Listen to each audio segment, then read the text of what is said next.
Invite the congregation to be seated. At this time, I invite all the children to come around and have a seat on the chancel steps.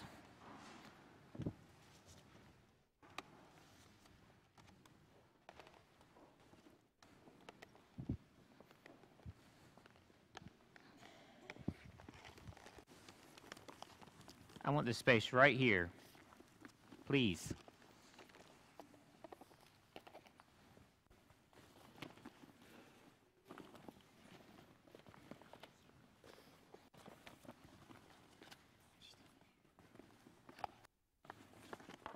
Okay, so this is part of a map of what? The world. Excellent. So we have a map of the world, and what I wanted us to do is we're going to use this as a way to understand our story. Can you guys see okay? You want to come a little bit closer? Oh, well, come on up here, Carson. We can slide over and be friends.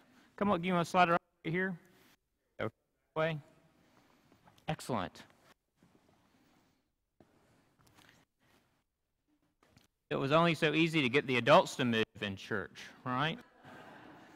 All right. So we have a picture of the map. I want to tell you about a story that's just happened. Hold on to all my little toys. I know it's tough. So we have a storm called a hurricane. Have you ever heard of a hurricane? I have. Yeah. What does a hurricane look and feel like that you know? What do you think? It feels like it's a big wave going over to your house. It's got big waves? Yeah. And it knocks down your trees, and it does with water in your house. Water, trees, waves, and wind, right? Yeah. You want to add to that, dear? It's a swirling cloud over the ocean. A swirling crowd?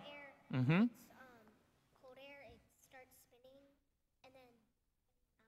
Excellent. There is an eye. Excellent. You're taking us right where we need to go. Yes. It is very destructive, and you would feel like, and if it happened to someone that you knew, or if it happened to you, you would probably feel very sad. You would be sad. That's right. Okay, one more thing. What else do you want to add about hurricanes?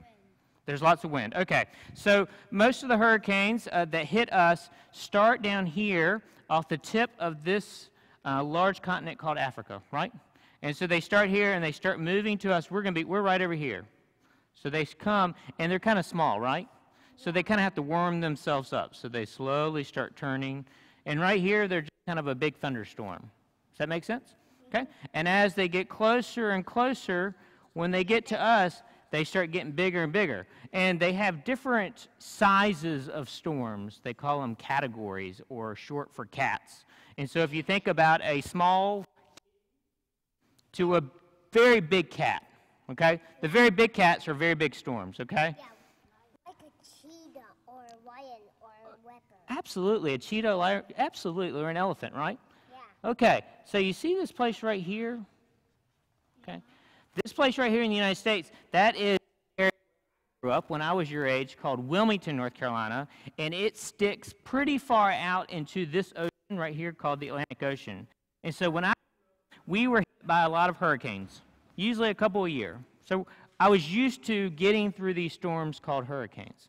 Okay? About hurricanes. And you adapted to the environment. We tried to adapt to the environment. So we're gonna talk about a recent hurricane that came, and we're gonna talk about some ships. Okay. So these are gonna be our ships.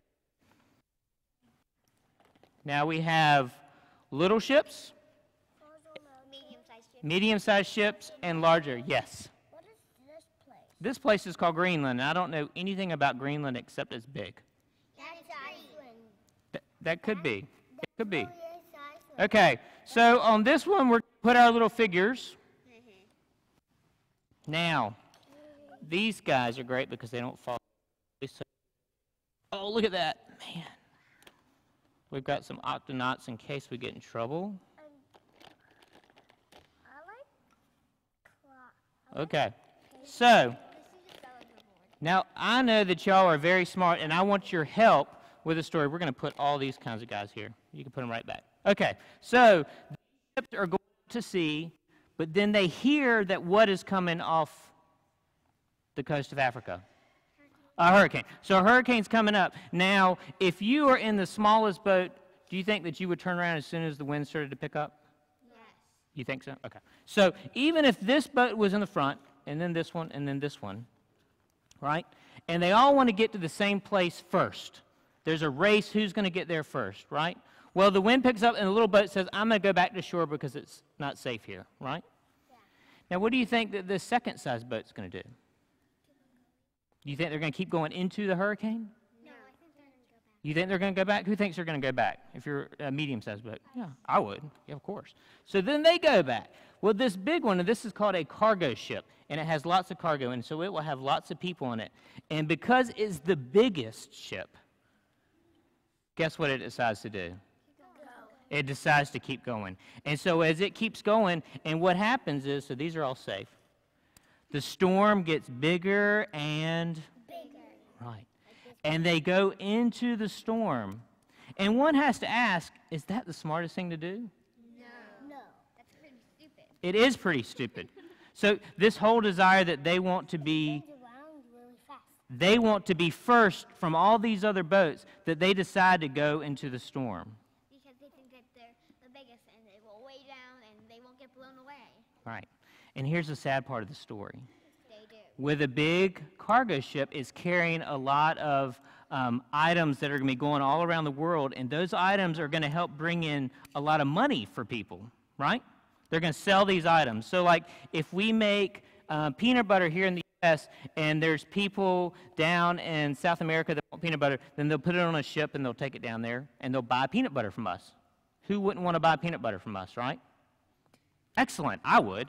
So they go down there, and despite the weather getting bigger and stronger with waves and wind, they decide that they will keep going. Why?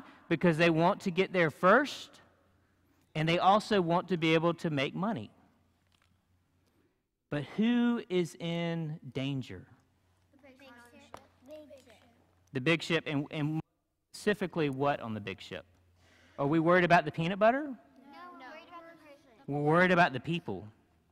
And the sad part of this story is that even though we knew that this big storm was coming, the person driving or the person moving the big cargo ship and making decisions decided to keep going into the storm. And you know what happened to the cargo ship? What? It sank. And I don't think there were any lifeboats on the thing because they just got blown away. Yeah. So, and the sad thing is that some people might look at it and say, well, we lost all that money. But we really think about what? The people. 33 people who didn't survive the storm. When that boat could have done just like all the other ones and turned around and gone back or gone a different way.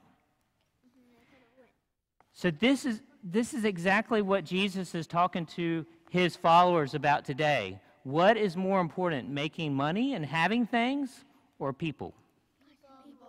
People, right? Yeah, it's better to have more lives than less lives. Right. Because we think about what is lost when any of God's children, whether God's children are your size or my size or even taller or younger or older than us, that God grieves when any of God's children die, right? Do you think that God cares about how much money we make? No. About how much peanut butter we might sell? No. I know that tastes delicious. Even though it does taste delicious, and I'm thankful that God taught someone how to make peanut butter, right? But that God cares about us, and that we always have to be mindful of the things that we have in our life, that they can't get in the way of how we love other people.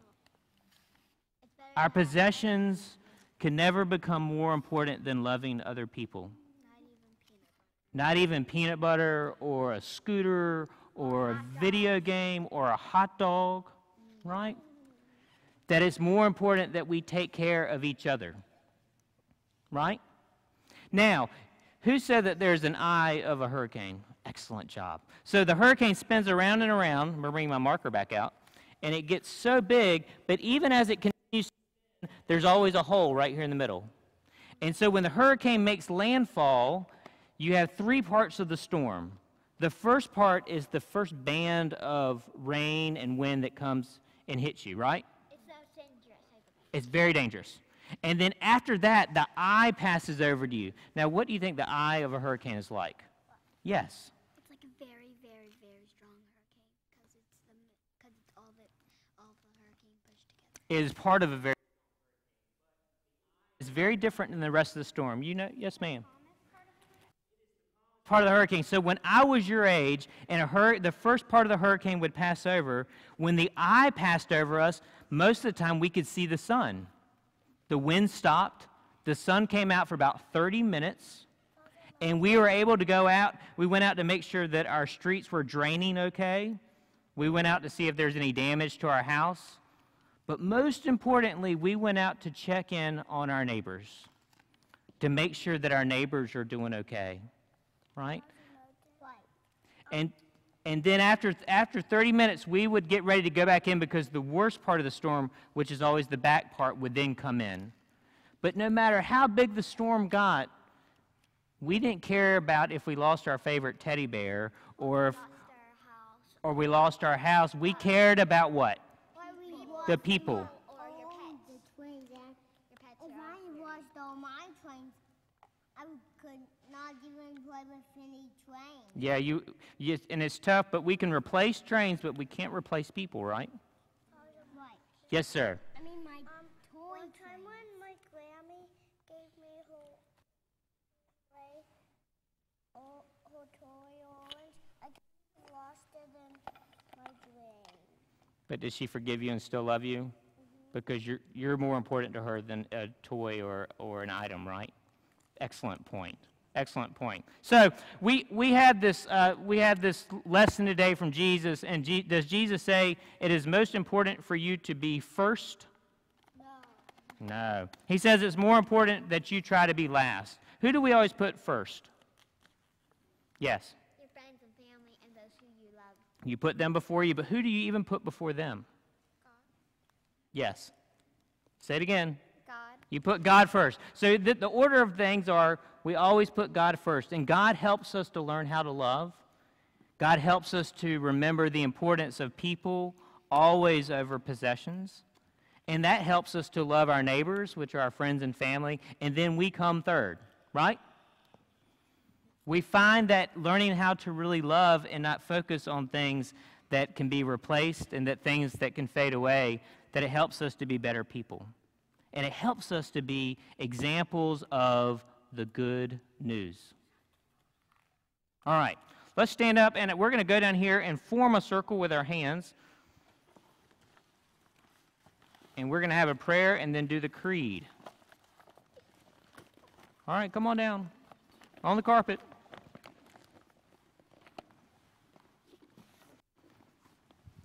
And I'm going to invite the congregation to stand and grab a hand too. All right, come on, grab a hand. It doesn't have to be a perfect circle. Are we all in there? Here you go, dear.